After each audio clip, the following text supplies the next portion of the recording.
Shana Tova.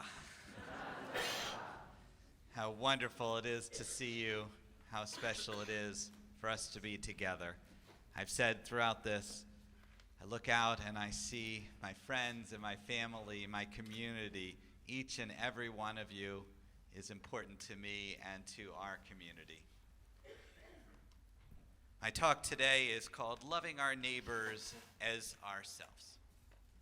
A few weeks after the attack on Tops Market on Jefferson Avenue, I was sitting with a group of people processing what had just happened.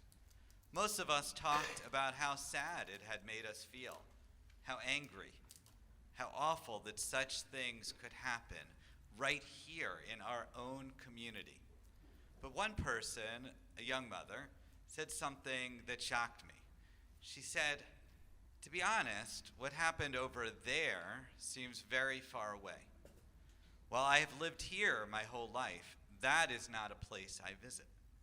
It doesn't feel very connected to me." Now, the shooting at the elementary school in Texas, that hit me hard. Having small children at home, I think about that all the time. Very far away, I thought, not connected to my own life.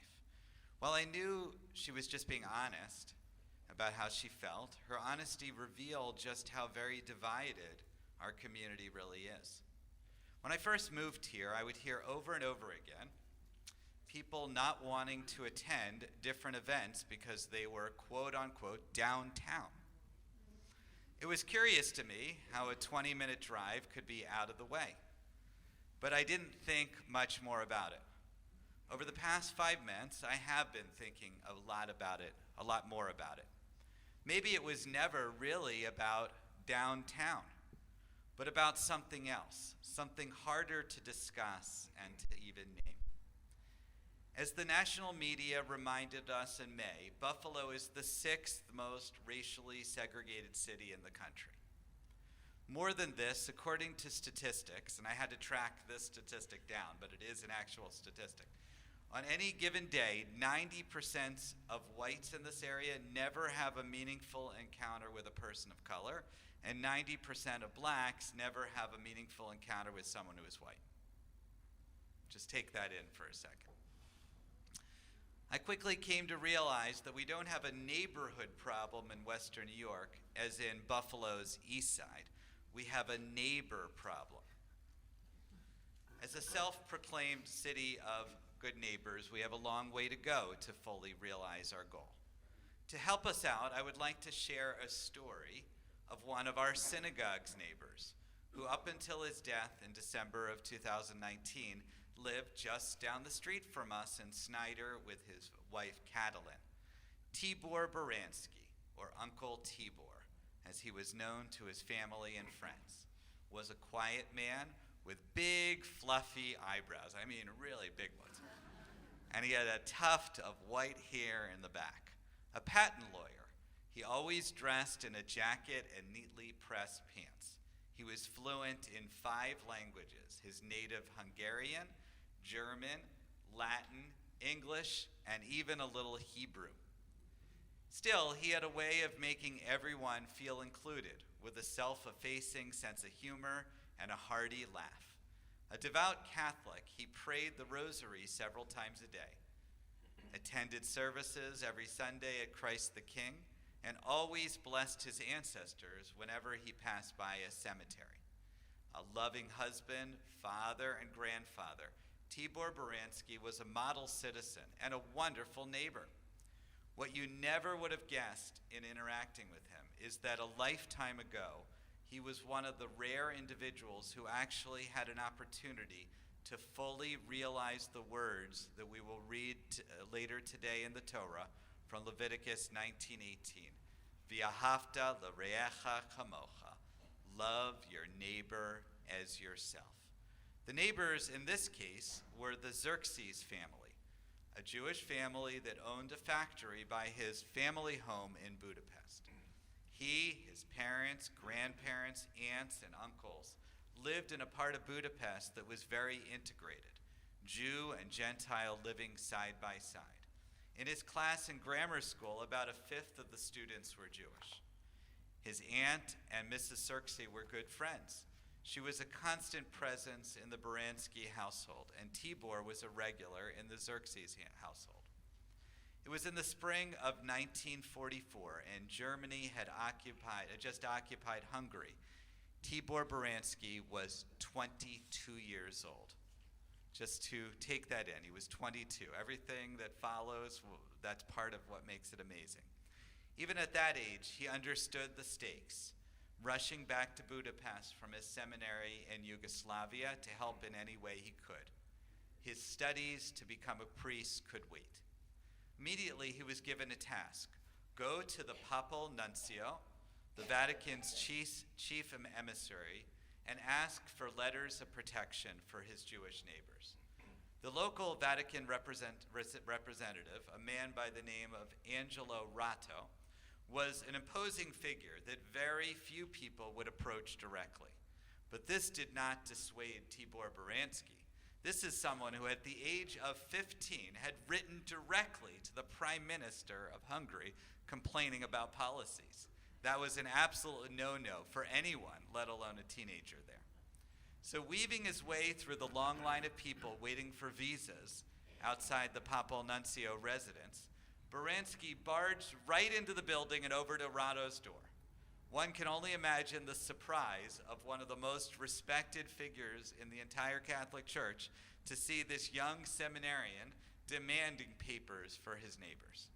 Needless to say, Baranski walked out with the 9 signed letters of protection, one for each member of the Xerxes household. Having had success in saving one set of neighbors, Baranski returned to the Papal Nuncio a week later to see if he could save more. Ratto instructed him to go the next day to a factory to free 50 Jews, all on the short list to be deported. But Baranski insisted on going right then and there. He was offered a small German car they called the Opel, but he refused and demanded they give him something with a little more status. He walked away with a Rolls Royce. He even recruited a driver to complete the ruse.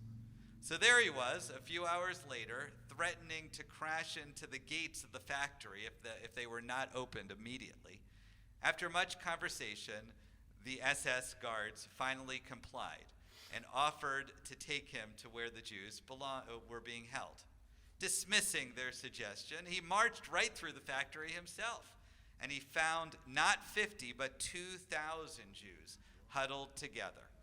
Baranski called the names of the people he had letters for, and he whispered to the rest how to contact the underground. Thus began a daring series of rescues throughout Hungary that would have Baranski picking up Jews left and right from the side of roads or wherever he found them, telling off a shocked Adolf Eichmann on the phone. He really did this. I don't think he knew it was Adolf Eichmann, but he really told him off. And working side by side with the famous Swedish diplomat Raoul Wallenberg. Barely sleeping or eating, he spent every possible moment of every possible day saving as many lives as possible. When held at gunpoint by SS guards and asked, "Why do you, a Christian, help Jews?" he responded sternly, "You're either silly or an idiot. It is because I am a Christian that I help Jews." For his bravery and ingenuity, he suffered immensely. He was arrested by the communists at the end of the war and thrown in jail and tortured. He only narrowly survived a brutal 16-day, 160-mile death march because of the kindness of a Russian soldier. He was thrown in jail again and would remain there until 1953. And yet, years later, when asked about his heroism, Baranski would simply shrug it off, replying, "I only did what God demanded of me.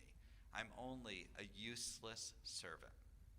According to official records, Tibor Baranski almost single-handedly rescued 3,000 Jews.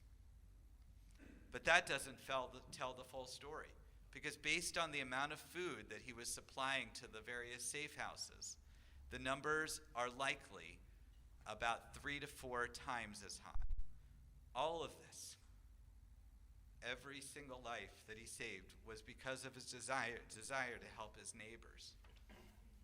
His efforts to save the Circus family eventually led to the rescue of 10 to 12,000 individual lives. Tibor Baranski not only fulfilled the words of Leviticus, but by the way, 10 to 12,000, that's the number of Jews in Buffalo. He not only fulfilled the words of Leviticus, V'ahavta l'reacha kamocha, love your neighbor as yourself. He embodied them.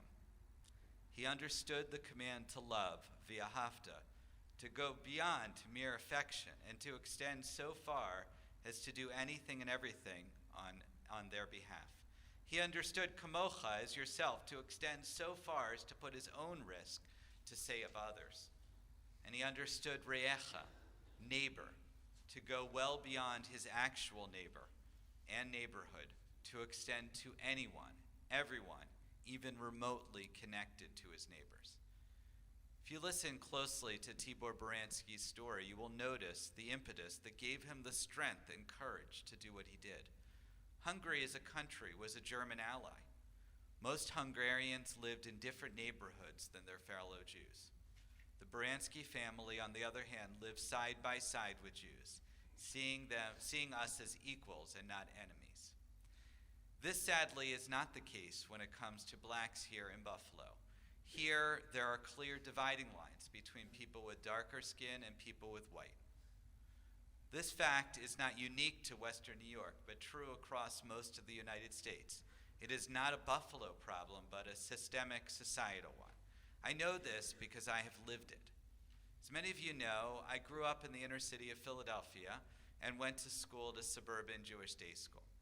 Every day on the way to school, I would rise at 5:30 in the morning and take the 54 bus from my home in West Philadelphia to my school in Marion, about a 20-minute ride, exactly what I described about Buffalo. On the bus, I was one of the only whites.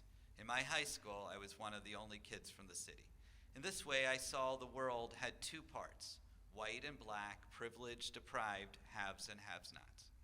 In my school, I watched classmates be given new cars as soon as they turned 16, while my friends from the neighborhood, and one of them told me this more recently, would open up our family refrigerator and be amazed that it was filled with food. In my school, my friends saw their future paths in adulthoods as future doctors, lawyers, writers, and rabbis. At home, many of my friends just hoped to survive into adulthood. Even then, I was confused how two places so close together geographically could be so far apart socially and economically. I knew there was little difference in the quality of people in both places, only in the opportunities they were given. In many ways, I've spent a lifetime trying to bring these two worlds together. So how do we do it? How do we truly love our neighbors as ourselves? Number one, in order to love our neighbors as ourselves, we must expand our definition of what it means to be a neighbor. Broader than just whom we know, it must include those we don't know as well. It must go beyond place of residence or political affiliation, beyond religion or interest group, beyond skin tone or nationality. It must extend even to the people who on the surface we are told by others to hate. The further we open our hearts to others, the bigger our circles become. The bigger and better our world will become. Number two, in order to love our neighbors as ourselves, we must try to understand them better. To that end, for the past 2 years, our Buffalo Jewish community is one of a select few communities in the first cohort of Jewish Federations of North America, JEDI, or Jewish Equity and Diversity and Inclusion Program. Led by my Jewish Community Relations Council team member, Rachel Bierman, and volunteer chair, Corey Arbach, we have read key books on the topic, listened to a variety of speakers, both locally and nationally, and gone out into the community to meet and interact with people. More than this, we visited the Underground Railroad Museum in Niagara Falls, went to a garden walk on the east side, and met the leadership who organized the Juneteenth celebration, one of the oldest and biggest in the entire country. Over the course of this year, many more events will be planned. I hope that you will be a volunteer or a participant in some or all of them. Number 3, in order to love our neighbors as ourselves, we must actually go out and meet them. At the vigil outside the Tops Market the morning after the attack, I saw not 1 or 2, but 24 members of the Buffalo Jewish community. 3 years ago, this may not have been the case. When Reverend Mark Blue, the head of the local chapter of the NAACP, welcomed me to the center of the circle to address the crowd, it was the product of years of relationship building. 5 years ago, we had been randomly placed as roommates on a religious leaders trip to Israel, sponsored by our local Buffalo Jewish Federation. Since that time, we have become closer and closer, assisting one another with various communal projects. He was there for our Jewish community when the Tree of Life attack occurred in 2018, and I was there for his after the May 14th attack. More than just neighbors, we have become good friends. Number 4, in order to love our neighbors as ourselves, we must realize that our neighbors are ourselves. Our Jewish community itself is not a monolith of white Ashkenazi descendants of Europeans. Nationally, some 10 to 12% of Jews are Jews of color. And while our numbers here are slightly smaller, we have a strong cohort of Jews of color that have become more and more a presence in our larger Jewish community, as well as at Congregation Shir Shalom. You must remember where we come from. Our roots are not in Europe, but in the Mediterranean, Middle East, and of course, Africa. Locally, Jefferson Avenue was not just a place disconnected from us, but was once the center of our Jewish community. At one time, it had Jewish-owned shops, delis, synagogues, and study halls. Many of the businesses there today were founded by Jews. On May 14th, an 18-year-old white American came from 3 hours away into our neighborhood to kill black people. In doing so, he revealed the problems not only in our larger society, but in our community as well. He came here with hate in his heart, to inspire hate in the hearts of others. But there is a stronger emotion than hate, one that is the essence of that essential command in Leviticus: love. No matter what challenges we face here in Buffalo, love is not one of them. As Julian Haynesworth, a young Buffalo-born black activist who has become a symbol of resilience after the May 14th attack, and Buffalo's first ever poet laureate, and someone who I will be traveling to Israel with in February, wrote in her poem, "Choose Buffalo." The place where we build what we need, where we run until we cross the finish line and fight until we are free, where we pick up the broken pieces and create something brand new. We fight hard and love harder. There's nothing we cannot do. We stare directly into the eyes of every painful truth, not letting it define us. We decide what to choose. So we choose light, love, and family. We're the mafia, after all, and when evil tries to break us, we choose to stand tall. We'll shout loud and live louder until the walls of hate fall, because justice can't be limited, so we choose it for all. We choose healing around here. We eat storms like buffalo wings. We'll jump through hoops and through tables. It's a Buffalo thing. So no matter what others say, no matter what they try to do, love, light, and each other is what we will always choose.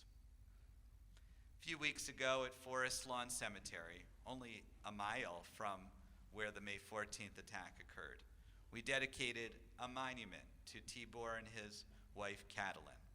It's right in the center of the Jewish and Christian and non-sectarian sections. At the cemetery, I stood at the end of the ceremony to recite the Mourner's Kaddish. Tibor Baranski had made a request for a rabbi to do this at his funeral, and his family had made it for him now. And while he was not Jewish, I of course said yes. Why wouldn't I?